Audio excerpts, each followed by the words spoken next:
your home of sport.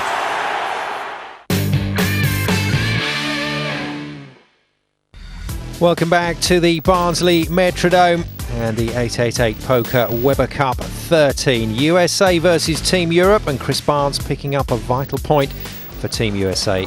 So they now lead 2-1, trying to defend the title that they won last year and retain the trophy.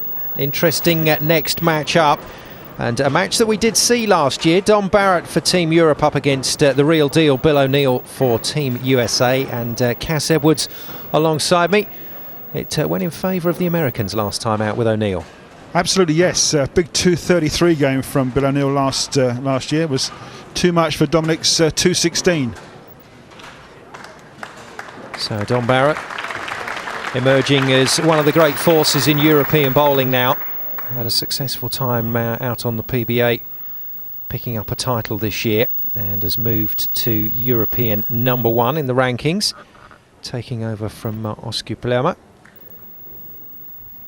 And we've had some really talented bowlers in that European #1 spot over the years, so Dom Barrett can be very proud of that ranking.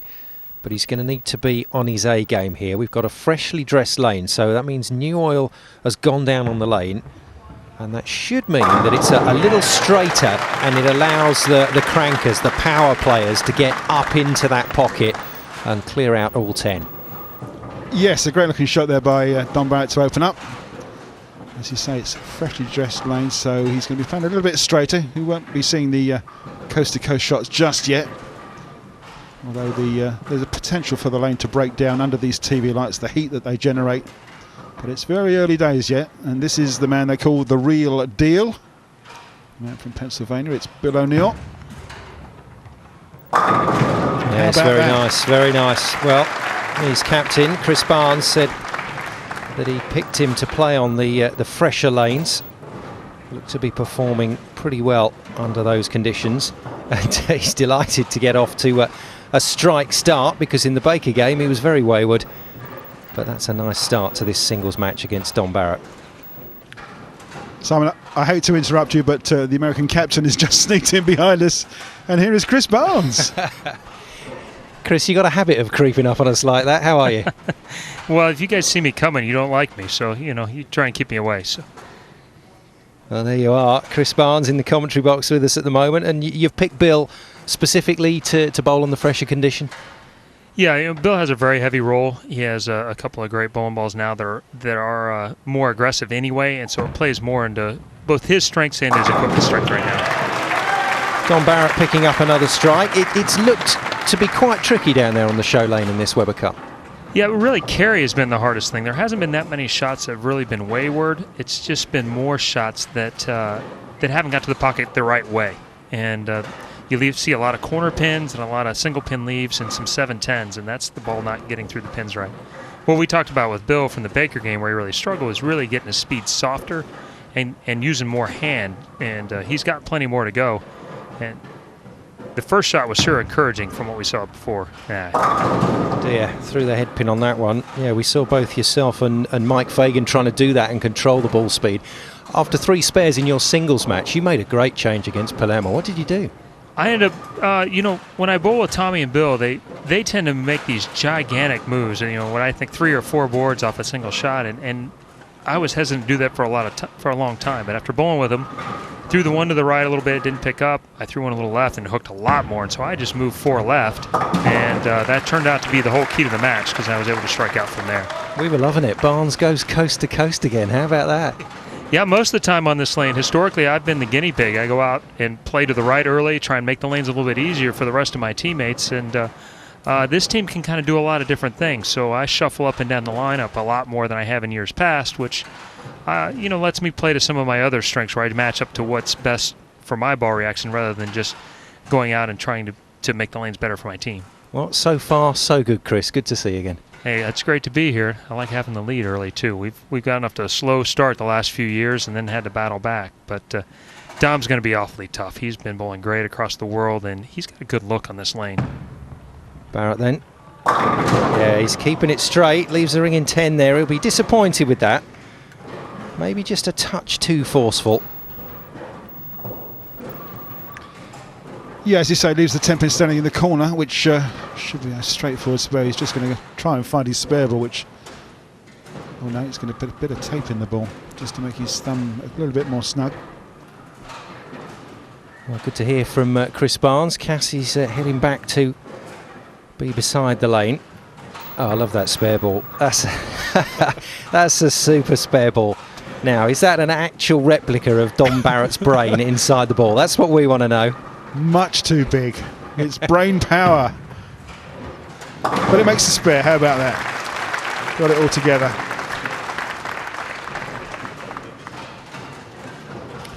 What they put in bowling balls nowadays is nobody's business. It's just crazy, isn't it? Looked like a Damien Hirst art installation. Worth $1 million, or at least. Well, it certainly is to Dom Barrett. Well, it will be if he can pick up the win in this game. And there we go.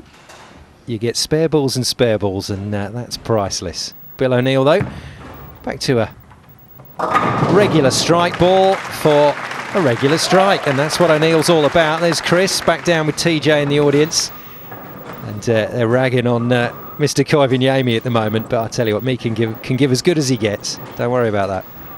Yeah, I think they're chiding him about the moose signals that he gives to the crowd. But he is a very popular man, as they all are. Now, Dom Barrett, man from the east of England. And we've watched him bowl over a number of years on Sky Sports.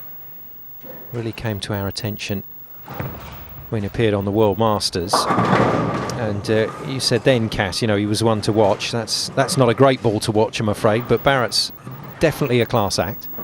Oh, without a doubt. And the other players, the top players around the world, also acknowledge this fact that Dom Barrett will go somewhere, as he's had a first win on the PBA Tour, the Scorpion Championship earlier last year. Out comes the brain, and unfortunately it's an open. Yeah, really didn't get what he needed there. Just didn't break the pins up, as Chris was saying. Unfortunately, it wasn't a pocket shot, and it just didn't break up. These brand new pins really take some hitting. Nice to get a definition, though, from Chris Barnes in terms of what he did to change in his game and what he's encouraging Bill O'Neill to do. So throw the ball slower and use your hand more. So bring that hand round and control what you're doing.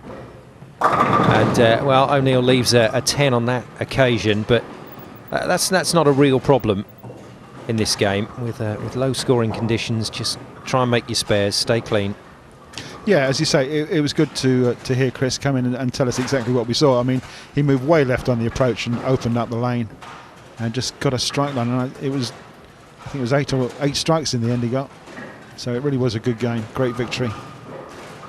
O'Neill's not been having the greatest season.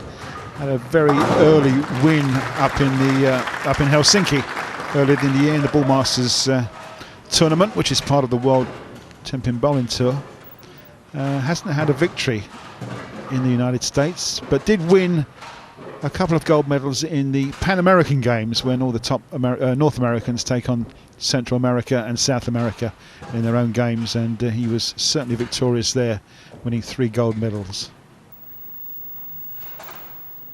Now then, Europe's #1 player, Dominic Barrett, just like Stuart Williams on the last PBA season, managing to pick up a victory. There is Stuart Williams in the glasses next to Osku Palermaa, just talking to Mike Fagan. And the strike ball from Barrett is good. Yeah, holds the line nicely, comes off the oil and straight right up into the 1-3 pocket. Nice bit of power, carries all 10. So 5 in it on the maximum scores. O'Neill focusing really hard, and that's gone straight through the head pin. Problems for O'Neill again. In the Baker game, he got caught up in the oil wide. On that occasion, that's what he was guarding against by staying wide in the Baker, but he's gone very straight. The 3-4, the 6 and the 7 off of a shot that wasn't in the pocket. Straight through the face of the #1 pin. Now this is a makeable spare. He's got to get that ball to the right-hand side of the 3 pin. Right-hand side of it, and hopefully bounce it across. He's got to be very accurate, and probably have a bit of luck as well. Trick shot time then for O'Neill. Well, it will certainly look good if he can make it. This is probably a 10-to-1 shot, maybe even a bit more. Oof, nearly put it in the gutter. Never got it back, and look at the change that makes to the score. So 2-3-3, the maximum for O'Neill plummets. And as we move to the halfway point in this one, Dominic Barrett is very much back in business here, but can he hang on to it?